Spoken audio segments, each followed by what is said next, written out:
Hello everyone, happy weekend sa inyong lahat. Kumusta po kayo? Siguro naman maayos ang pagre-relax ninyo ngayong araw. Kailangan din kasi talaga natin na magkaroon ng sariling oras para sa mga sarili natin at makapagpahinga para ma-recharge sa darating na naman na working days. Kung maalala ninyo, noong April 21, may natagpo ang mga bangkay sa isang kondominium sa Davao City na sinasabing magkasintahan na kinilala na sina Jeff Predas at Jennifer Chavez. So, i-recap lang natin yung nangyari. Pumunta ng Davao itong magkasintahan para manood ng concert. Kaso nga lang, ito ngayong malagim na nangyari sa kanila. Natagpuan na lang sila na wala ng mga buhay doon mismo sa condominium kung saan sila nag-check-in. At ang kinasama nito, walang CCTV doon sa area kung saan nangyari yung krimen. Kung kaya yung Davao City Police ay hirap na hirap para mangalap ng mga ebidensya na makapagtuturo kung sino ang may gawa nitong krimen. Medyo matagal-tagal na rin tayong walang narinig tungkol dito kung ano na ang development sa kasong ito. Ang pinakahuling narinig natin ay meron silang dalawang persons of interest na sinasabing mga kaibigan mismo nung babaeng biktima. At ito rin daw mga persons of interest na ito ang siyang nag-book ng room ng magkasintahan dito sa sinasabing condominium. Pero pagkatapos nga silang makunan ng mga statements at matapos silang ma-interrogate, pinalaya rin itong dalawang persons of interest na sinasabi. Dahil kumbaga, hindi naman sila mga suspects, so hindi sila pwedeng i-hold or i-detain ng matagal ng Davao City Police dahil unang-una nga wala pang kaso na isinampa laban dito sa sinasabing mga persons of interest. At isa pa, persons of interest pa lang sila. Kumbaga, hindi pa sila mga suspects. Kapag kasi sinampa na sila ng kaso, that's the time na matatawag na sila ng mga suspects sa nangyaring krimen. Naibalita rin doon na yung result ng forensic examination sa mga nakitang traces ng dugo sa pinangyarihan ng krimen ay pawang mga dugo ng mga biktima lang. So kumbaga, walang nakita na may ibang mga parties na maaaring magiging ebidensya rin sana sa mga gumawa ng krimen. Pero hindi tumitigil ang Davao City Police dahil siyempre kailangan talaga na merong managot sa nangyaring krimen na ito para na rin mabigyan ng hustisya yung mga biktima at yung kanilang mga pamilya. And all along, hindi binibitawan ng Davao City Police yung anggulo nila na crime of passion ang tinitingnan nila. Dahil nga, walang ebidensya na magtuturo na pagnanakaw ang dahilan. Dahil ayon nga sa mga pulis, kumpleto yung mga gamit ng biktima. Walang nawawala sa mga gamit nila. So hindi pwedeng pagnanakaw ang dahilan, kaya sila pinaslang. So ano na nga ba ang latest update dito sa nangyari kina Jeff Predas at Jennifer Chavez? Sa isang interview kay Captain Hazel Tuazon ng Davao City Police, meron siyang mga sinabing developments. Kaya pakinggan natin yung interview kay Captain Hazel Tuazon. Latest update, ma'am, no, with the help of the luminol test, katong mga dugo nga na-erase sa crime scene. So nakita through the use of luminol test and with the during the investigation sa walay undang, walay puas nga pagkandak investigation sa Bahada Police Station and other units nga nitabang sa Bahada Police Station na atay mga information nga nakuha para makadagdag paligon sa kaso nga ato ang i-file from 2 POIs na atay dagdag nga 4 POIs, ma'am, no? And then these 6 POIs is na sila pagkailag din sila and then coming from same province. So ayun, ayon nga kay Captain Hazel Tuazon, kung dati ay dalawang persons of interest lang, nadagdagan ito ng 4 pa, na sinasabing magkakakilala ng mga kinoconsider nilang persons of interest. So from 2, nagiging 6 na ngayon yung persons of interest. At sinasabing ito sila ay galing sa iisang probinsya na sinasabi nga sa Sultan Kudarat. Hindi na lang na-establish kung lahat ng itong 6 na ito ay mga kaibigan o yung mga sinasabing mga naunang persons of interest lang, yung 2 na nabanggit nung una, ang mga kaibigan lang dito ni Jennifer Chavez. But anyway, kinukumpirma ni Captain Hazel Tuazon na 6 na ngayon ang persons of interest. At ginamitan din nila ng tinatawag na luminol test, yung kanilang investigation. Itong luminol test ay ang paggamit ng isang solution. Kumbaga, mag-i-spray sila ng solution kung saan sa tingin nila merong mga dugo na pinunasan na or yung mga dugong hindi na visible sa mga naked eyes natin. So gagawin nila, mag-i-spray sila doon ng solution. At once itong solution ay magkakaroon ng contact doon sa dugo, kahit matagal na yung dugo, at napunasan na, kumbaga wala na doon yung dugo, kumbaga kahit hindi na nakikita doon yung traces ng dugo, Pero sa pamamagitan nitong luminol test, once na magkaroon ito ng contact dun sa dugo, mag-i-illuminate ito.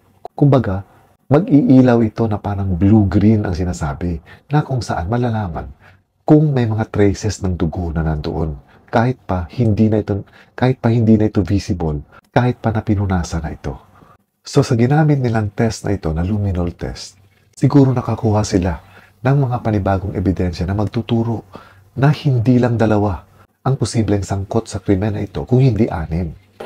So, ang ato ang paabot sa pagkakaroon ng ma'am is the result nga gi-request ko sa ato ang partner agencies kay dili ta mag-file og kaso sa korte ma'am nga kanang kuan bagaan. So ang ato ang i-file paniguro nato nga once ma-file sa korte dapat lig-on ang ebidensya nga ato ang i-attach sa kaso nga ato ang i-file against these 6 POIs. Nato ang goal nga once ma-file ta og kaso dili gyud siya ma-dismiss. Kay sayang ang effort, sayang ang sakripisyo, sayang ang oras tanan nga gigahin nato para lang ma-file ang kaso and then ma-solve para matagaan nato hustisya ang mga namatay. Yes, sa Davao City Police Office ma'am no, wala tay giano gyud nga timeline, no? Wala pressure nga ato lang gyud diri nga matarong nato ang pagkanda ko investigation with the help of the Police Regional Office 11 sa ato ang investigation team sa Davao City Police Office, sa CIDG and other units nga nitabang gyud ani ma'am para makakuha gyud ta og kanang konkretong ebidensya. Though ang ato makanila is circumstantial and then nga nangita pa gyud ta kanang mga results sa ato mga request para pagpalig-on sa kaso nga ato ang i-file. So ato ipapaniguro sa mga pamilya sa mga namatay ma'am no nga wala ta matulog ani, wala na to ni gipasagdan nga kaso, wala ni matulog.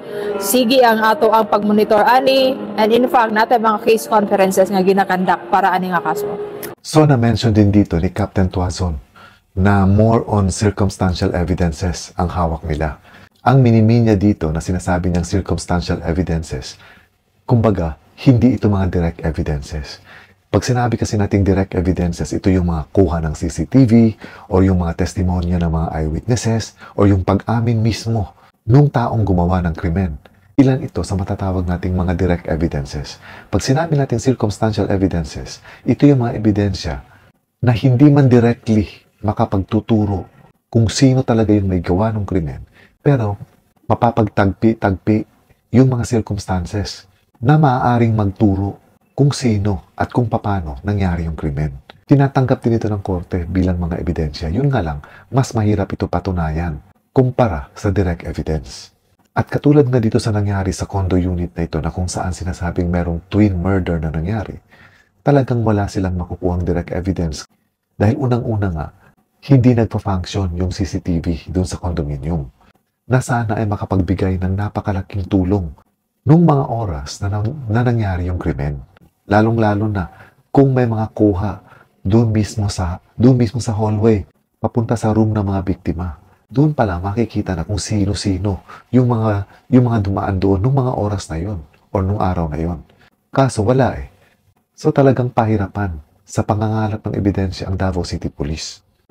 Yes, so makaingon ta ma'am nga naay ka na development, so makaingon ta nga hayag gusto gid nato mapanagot ang mga suspects ani ma'am no mo nang wala tay ginahatag nga timeline para ang pagkandak og kanang pag-imbestiga dili dali no, and then masiguro gid nato nga ato ang filean og kaso is mao gina sila. Wala ta wala nato gidali ang kaso tungod kay naatay POIs then makafile og kaso then okay na, solve na. Dili ingon ana ang sa Davao City Police Office ma'am. Dapat mag-file ta, masiguro nato nga kanang atong gi-filean is mao na sila involved sa krimen nga nahitabo.